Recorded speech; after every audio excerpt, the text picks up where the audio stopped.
Thank you, Fred, and thanks to all the organizers, particularly Tom, for putting all this together at a very pertinent time in the history of clinical engineering. This is the Y2K moment for clinical engineering for three reasons, and I cannot agree more with Mario.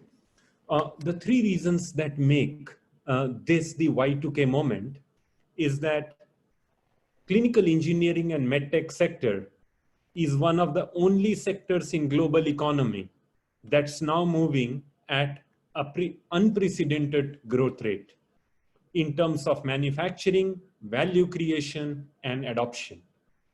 Most of the other global economic sectors are on a slowdown. Two, this is the only sector besides pharmaceuticals that is providing the highest rate of employment to citizens when all other sectors there is an employment reduction, which means we are adding to economic health of the society. And three, traditionally, clinical engineering has been about management, maintenance, forecasting, assessment. The innovation spectrum captures less than 5% of the net clinical engineering job role. This is the moment when innovation is actually creating for itself more than 30% of the task that a clinical engineer performs, because there is innovation happening at almost every stage of production, planning, and adoption. These three things make clinical engineering and medtech today reaching a Y2K moment. Now, AMTZ is a global medtech city because it's the only city, mini city, it's spread over 8 miles, created for the purpose of such times in human history, when massive amount of innovation and manufacturing is needed as a surge at one single moment. Now, this city was the proud host of organizing the Global Medical Devices Forum from the 13th to the 15th of December 2018. And a large number of our participants might have visited the AMTZ at that time. AMTZ, as you see in the picture, is a city classified into 5 zones. The zone which is on the bottom part is the science district, where the validation, prototyping, and testing support is provided. The one which you see in the middle as the red color box, many boxes, are production facilities for rapid manufacturing. On the green, on the upper right, the green part that you see is actually place where diagnostics, radioisotopes, and biologics are supported for. The center brown and the left blue are the districts which are still under making, and they focus on radiation technology, isotopes, and other products which involves ionizing and non-ionizing radiation. What we have done in AMTZ, and you see on the left-hand side, somewhere in the middle, there is a block of light green, which is the innovation district. What we have done at AMTZ is we have put together validation, testing, prototyping, incubation, entrepreneurship, and production together. And it's one such example which is cited globally today for bringing the talent pool together to achieve something that Silicon Valley achieved for IT, for innovation, for softwares, and so on. Next slide, please. Now,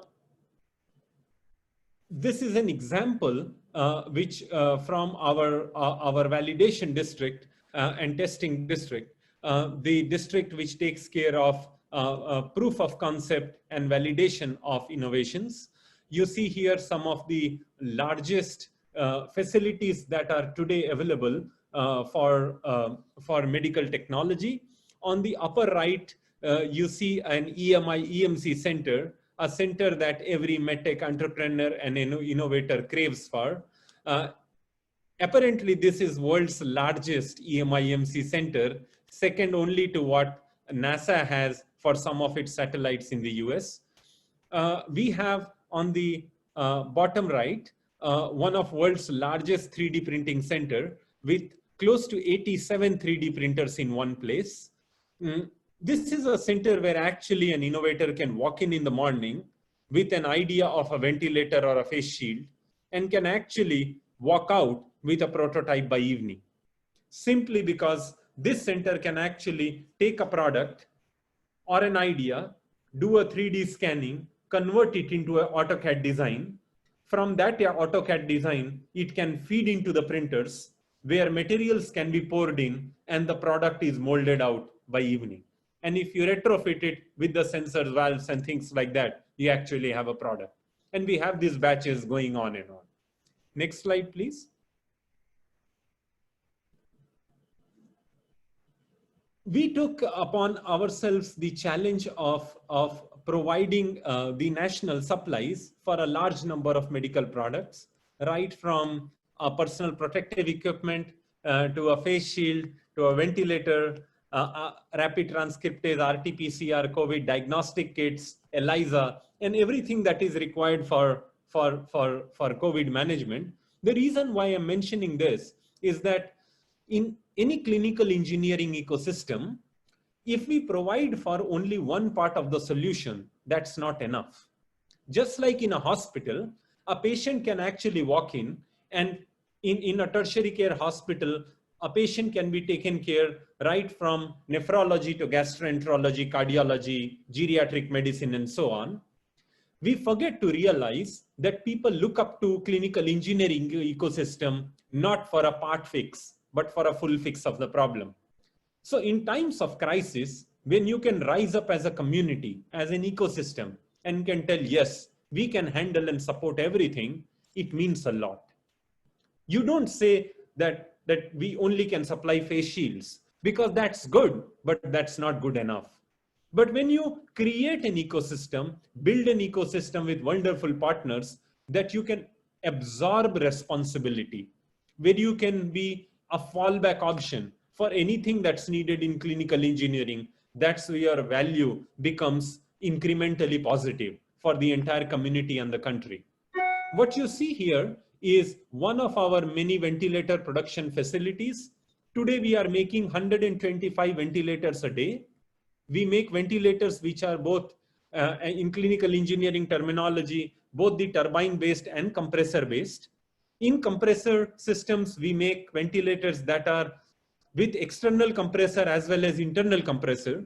And the reason why I am mentioning this is, as clinical engineers, we must know that if we are too dependent on just one technology, we might fail because of the failure of logistics or supply chain. So if you focus all your energy in making just the turbine-based ventilator, and if turbines are out of stock, you will not be able to supply ventilators to the hospitals. And therefore, as clinical engineers, if we diversify our resources, if we diversify our technology platforms, we become risk averse. We see one of our ventilator manufacturing units is shown here. We are making with a target of 15,000 ventilators in 100 days. It's important because we are now in India on the verge of taking a decision to allow exports, which were temporarily put on hold, so that we can feed and support the global community. Now, from a clinical engineering perspective, if there is one challenge that we saw, despite doing everything, that could be a rate limit, that could become a rate limiting step for us, it was supply of components. I want to highlight this simply because as clinical engineers and technology managers, we sometimes don't go to the root cause of the problem. But if you try to get into a ventilator, it needs the pressure sensor, the oxygen sensor, the differential pressure sensor, and so on. It needs valves, it needs turbines and compressors. There are about 4 categories of items that goes into a ventilators that are made only in 3 or 4 places in the world.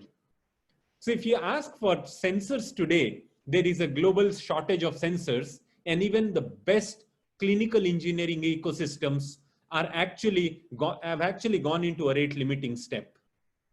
And therefore, it's very necessary that when we look at innovation, we don't look at just the product innovation, but also the component innovation.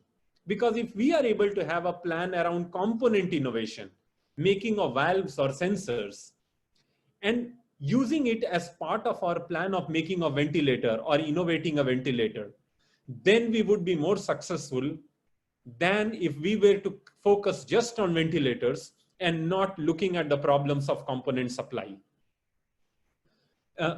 Next slide, please.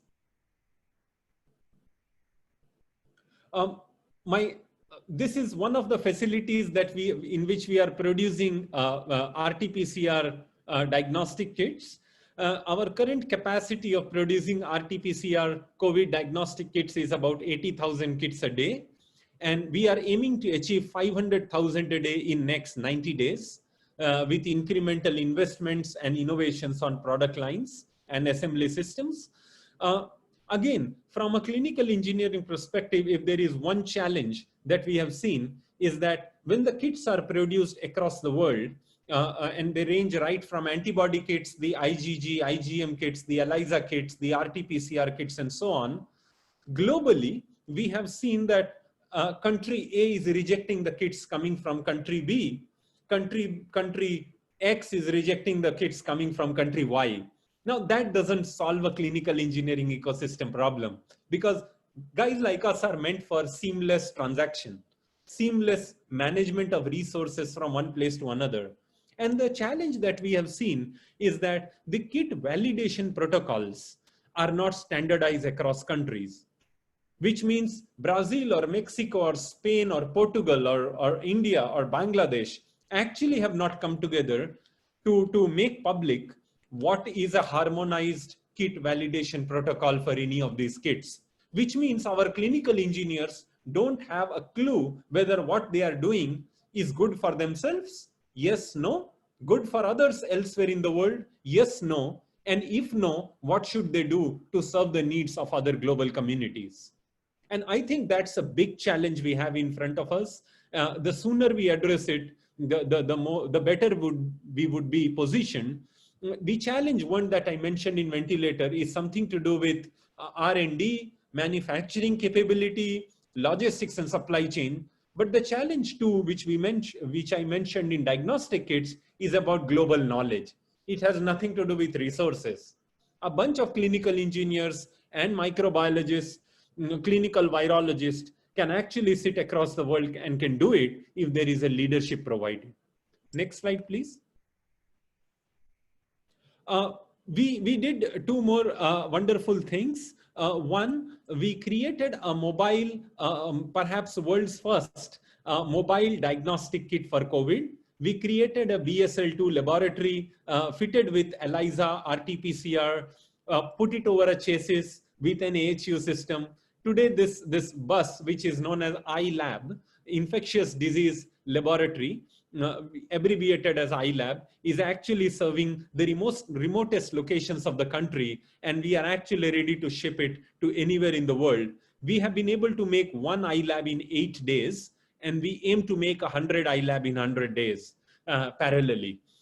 On the right, you see another center that we built, which is known as Textura. A place where today 600 people are working. You see some of those pictures, making about 400 PPE kits and 40,000 N95 masks a day. Now, again, the challenge in medical textile from a clinical engineering perspective is that there aren't enough laboratories globally to test these medical textiles.